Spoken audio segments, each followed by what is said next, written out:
Ng'ennaku z'omwezi 5 omwezi ogw'Ekkumi omwaka ogwa 2023 twakulaga Umaru Musoke ne Amina Nava abeekangulumira nga banoonya omwana waabwe Shafiki Nsubuga yali ow'emyaka 2 eyababulako nga 19 omwezi ogw'Omwenda omwaka 2023. Banyambe buli muntu yenna alaba anyambe kuba tewaliwe tutazunze ne mama wange ne bamama bange bano ne taata w'omwana wange tubonye tukaabya amaziga.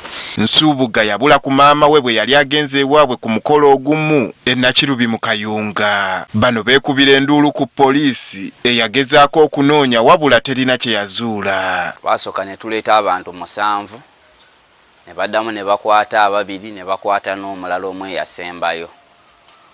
Be bantu 10. Abazadde baalumiriza omuntu eyawamba omwana waabwe okubakanda ssente era oluvannyuma beekwatakwata ne bafuna ssente ze yabasaba okununula omwana waabwe kyokka olwazibawa tebaddamu kumuwuliza. Nengezako mu mikwano n'okutunda bye nalina kusako n'ebyomu nnyumba ne tunoonye ssente ne tumuwa omusajja essente ze.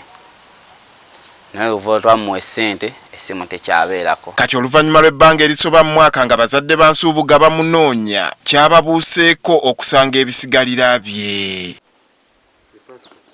Bino byasangiddwa mu nnyumba ya Margaret Nyakece yali yaggalwa era abaabisanze nabo kwe kubagulizaako ssentebe w'ekyalo. Mukasitoofu amusanze kuba be bamala okumenya oluggi akawanga ne bakasanga.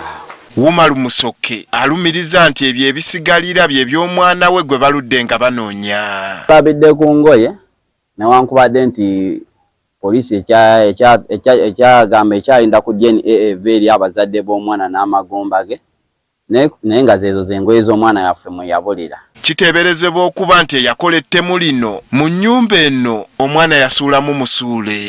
Eno ennyumba nannyiniyo yagula poloti eno abeera Wakisi. Abadde azimbanga mpola mpola n'agiggala bwe yagiggala kano akasenge nga bwe mukalaba kano n'ateekako kufulu ye. Omutujju yajja n'ajjako kufulu ye n'asuulamu omulambo ogwo n'ateekako kufulu ye. Abatuuze ekisinza okubeewuunyisa nti ebbanga lye bamaze nga bali mu kifo kino tebawulirangako yadde ekivundu kyonna. N'engeri gye baamusibamu nga tasobola kuwunya kubanga singa yali awunye n'oweeri akakatuli kandi gamba batimanga lumondi wano nga balimawo bandibadde bawulira ate gamba naffe nga tusibaawo embuzi. Ye ssentebe wa disitulikiti y'e Kayunga Andrew Muwonge agamba anaazuulibwa mu ttemu lino kaakumujjuutuka. Ndowooza nti amateeka gagenda kukola ogwabwe era ssaawa zino twagala kutuuka kangulumira kulaba bano be basanze mu nnyumba mwe baaziika omwana be baani kubanga ekibbabaana kyali kingi nnyo ebiseera ebyo. Omwogezi wa poliisi mu bitundu by'e Sezibwa Helen Butoto ategeezezza nga nannyini nnyumba bwe yakwatiddwa ayambeko mu kunoonyereza. Mukyala Nakirubi Margaret w'emyaka 5 ono tumulina mu kadukulu kaffe wano e Kayunga era okunoonyereza kutandise ogenda mu maaso.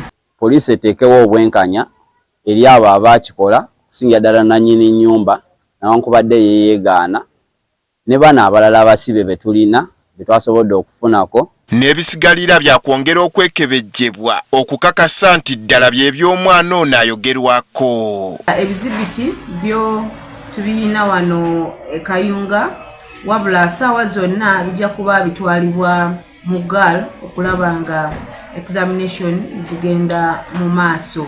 Ye taata w'omugenzi essaawa zino agamba wadde nga takyasobola kuzza mwana we tajja kuweera okutuusa nga abatemu bano babagudde mu buufu.